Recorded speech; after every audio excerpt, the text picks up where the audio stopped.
यमामा की लड़ाई एक ऐसी जंग जो इस्लाम के इतिहास में एक बहुत जरूरी मोड़ थी।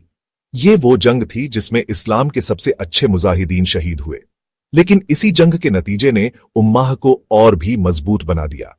आज की इस वीडियो में हम जानेंगे यमामा की लड़ाई की असल कहानी, क्यों ये जंग हुई, इसमें क्या हुआ और इसका इस्लाम पर क्या असर पड़ा। तो चलिए शुरू करते हैं। जंग क्यों हुई? ये गजवा हुई थी 632 सी में हजरत मोहम्मद की वफात के बाद। जब रसूल अल्लाह दुनिया से पर्दा फरमा गए तो कई लोग मुर्तद हो गए, उन्होंने इस्लाम छोड़ दिया और नए दावेदार पैदा होने लगे। एक ऐसे ही झूठे नबी थे मुसैलिमा अल कज्जाब। इसने यमामा के इलाके में अपना फितना फैला लिया था और लोगों को गुमराह कर रहा था। उस वक्त के खलीफा हजरत अबू बकर सिद्दीक ने यह देखा तो उन्होंने फैसला किया कि इस्लाम को इस फितने से बचाना फर्ज है। इसलिए उन्होंने हजरत खालिद बिन वलीद को एक अजीम लश्कर के साथ रवाना किया ताकि इस झूठे नबी का खात्मा किया जा सके। और फिर शुरू होती है एक अजीम जंग, यमामा की गजवा। यमामा की लड़ाई। जब इस्लाम की ताकत और ईमान आजमाई गई, हजरत खालिद बिन वलीद ने अपनी फौज को यमामा की तरफ भेजा। दूसरी तरफ मुसैलिमा कज्जाब की भी एक बहुत बड़ी फौज तैयार थी। उसके पास 40,000 से ज्यादा सिपाही थे, जबकि मुस्लिम आर्मी सिर्फ 13,000 थी। लेकिन यह सिर्फ नंबर्स की जंग नहीं थी, ये ईमान और कुफ्र का मुकाबला था। जंग का आगाज हुआ। दोनों तरफ के मुजाहिदीन लड़ रहे थे। पहले मुसैलिमा की फौज काफी ताकतवर दिख रही थी, उनका इलाका भी उनके हक में था।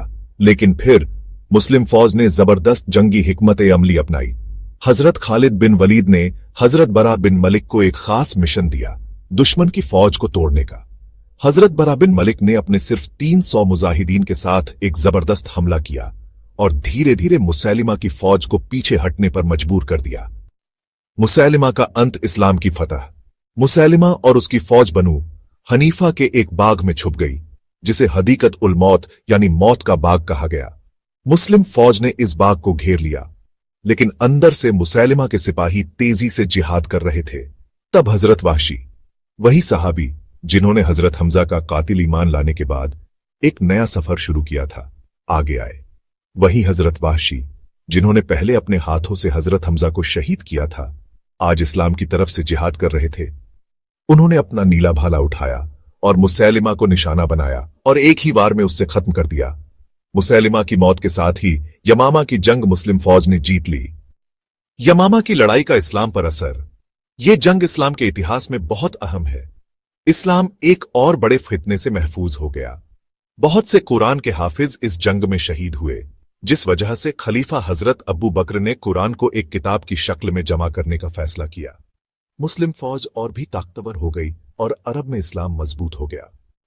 यह सिर्फ एक गजवा नहीं थी, यह इस्लाम की हिफाजत की जंग थी। तो दोस्तों, यमामा की लड़ाई सिर्फ एक आम जंग नहीं थी, यह इस्लाम के लिए एक बहुत बड़ा इम्तिहान था। अगर यह जंग जीती नहीं जाती तो शायद कुरान को एक किताब की शक्ल में लाना बहुत मुश्किल होता। यही वजह है कि इस जंग का हर शहीद, हर मुजाहिद और हर अमीर इस्लाम के इतिहास में अमर है। आपको यह कहानी कैसी लगी? कमेंट सेक्शन में जरूर बताइए। और अगर आप इस्लामिक हिस्ट्री और बैटल स्टोरीज पसंद करते हैं तो लाइक, शेयर और सब्सक्राइब करना मत भूलना। तब तक के लिए अल्लाह हाफिज।